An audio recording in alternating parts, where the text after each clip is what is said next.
கோயில் நிதியில் கல்லூரி கட்டுவதா என எடப்பாடி பழனிசாமி பேசியதற்கு கண்டனம் வலுத்ததை அடுத்து தாம் அப்படி கூறவில்லை என அவர் பல்டி அடித்துள்ளார். இது தொடர்பாக எடப்பாடி பழனிசாமி முரண்பட்டு பேசியதை தற்போது பார்க்கலாம்.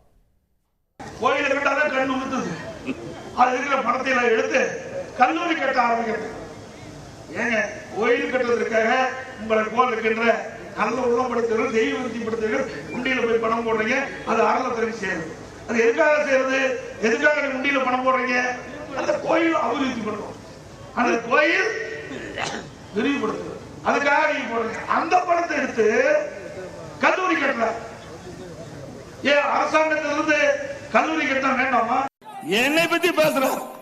அறநிலையத்துறையிலிருந்து பணத்தை எடுத்து கொடுத்தா எடப்பாடி பழனிசாமி கொதிக்கிறார்.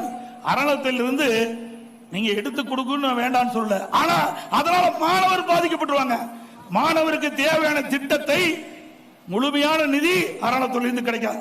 ஏன்னா கல்லூரி வளர வளர கட்டணம் தேவை, அதுக்கு பல பிரிவுகள் புதுசா உருவாக்க வேணும். அரசாங்க கல்லூரியா இருந்தா அனைத்து கிடைக்கும், ஆனா அறநிலையத்துறையில் இருந்தா நிதிகள் பெறுவது சிரமம், மாணவர்கள் பாதிக்கப்பட்டுவாங்க.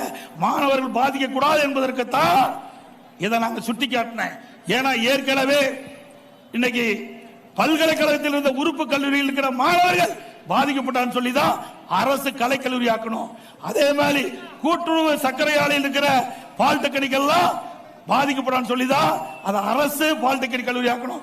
அப்படிப்பட்ட நிலைமை அறநிலைத்துறையில் துவக்கப்படுகின்ற கல்லூரிக்கு வரக்கூடாது என்ற உன்னத நோக்கத்தோடு, உயர்ந்த நோக்கத்தோடு, மாணவனுடைய எதிர்காலம் கருதி அரசு கலைக்கல்லூரி துவங்கள் என்றுதான் சொன்னனே ஒழிய வேண்டாம் என்று சொல்லவில்லை. உடனுக்குடன் செய்திகளை தெரிந்து கொள்ள சன் நியூஸ் பெல் ஐகானை கிளிக் பண்ணுங்க.